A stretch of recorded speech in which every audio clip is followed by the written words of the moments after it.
Have you ever felt the weight of questions that echoes through the dawn of time? How did the world come into being? Our little planet, the stars, the galaxies, the universe, and perhaps the greatest mystery of all, why are we here? Perhaps these questions are not just puzzles to be solved, but invitations from the universe itself, calling the curious mind to awaken and seek its place among the stars. Welcome to another video of knowledge and wisdom, where science meets truth.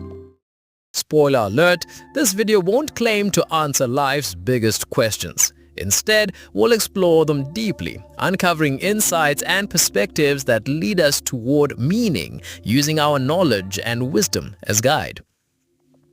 Let's start with the basics. The real reason, you're watching this video isn't boredom, autoplay, or YouTube recommendations. The deeper reason goes way back, because two humans once came together.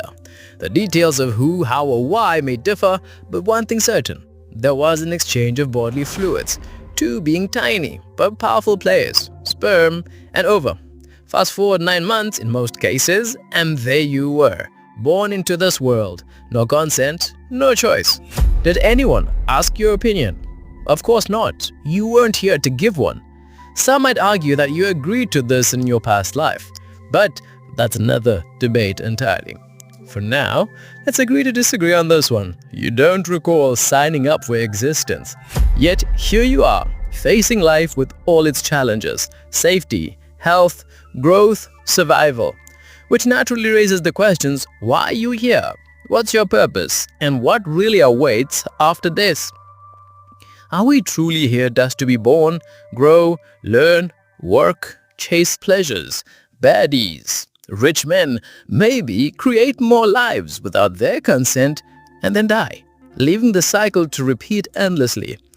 Let's pause on that thought, because it seems to only lead to more questions. Maybe the problem is that we're questioning life itself. So perhaps instead we shift our focus to what isn't alive. After all, we can't let ourselves be defeated by something that doesn't even speak back, right? Let's talk about the cosmos. At least here we have some of the brightest minds, our scientists, to help us out with formulas, theories, and explanations. For starters, what exactly is this Earth we live on? We found it here, and one by one, we're living it here. Do we really have to be on its fragile surface instead of being tucked safely inside? We're basically soft humans attached to a spinning football. They say we should not worry because gravity's got us, but how reliable is it? Especially when the Earth itself isn't making things easy, rotating on an imaginary axis tilted at about 23.5 degrees relative to its orbital plane, while also revolving around the Sun, dodging collisions with 8 other planets, doing their own rotations and revolutions to the same Sun. And apparently they say the Sun keeps everyone in check like a solar system babysitter. But again, can we really trust the Sun to keep up the good work? For the record, we don't have an illegal binding agreement with it. It doesn't sign contracts, no confrontations, it just burns. So here we are, betting on physics formulas we have derived ourselves after being born on Earth, while surviving on its produce and sunlight. But what about not putting all our eggs into one basket? The only basket we have got is our solar system, and we're the eggs sitting on this one life-sustaining planet. So we might dream of finding another one, but will it even support life?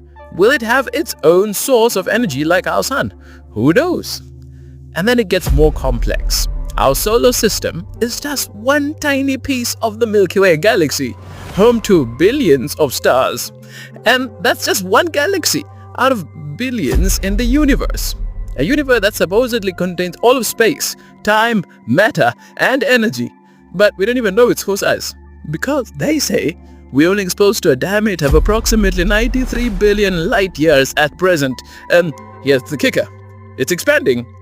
But expanding into what? If the universe contains everything, where is it expanding to? Because it becomes like pouring water into a full glass, but somehow it's not leaking. That would mean the glass is itself inside another bigger container perhaps, right? So maybe there's more universes that are part of a bigger group.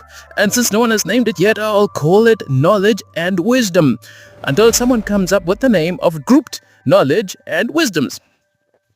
Of course, scientists explain the expansion with redshift, Hubble's law, and analogies like an inflating balloon. Nice image, but again, why does the balloon exist in the first place? Where did the extremely small, hot and dense point called singularity come from that resulted into the Big Bang? Who or what told it to expand? Where exactly? And that's the mystery of the cosmos. The more we look up, the deeper our questions get, and the fewer final answers we seem to have. So here's the thing. Looking at the universe, our Earth, Poseidon, and all the perfect conditions that let us exist, can we really believe it all just happened by random chance? Billions of particles coming together to create a system that works. It's almost too perfect. The sun warms us just right, the Earth supports life, and somehow we're here. Maybe there is a force, maybe not, but something out there, bigger than our comprehension and capabilities, is behind it all, keeping the show running. What do you think? Do you think this is pure luck, or is there a guiding force at work? Drop your thoughts in the comments, tell us which quadrant you fall under, why, and stay tuned for more videos where we will be expanding on this like a balloon to bring the truth closer. Thank you for sticking to the end. Before you head out, give this video a like to help reach more people.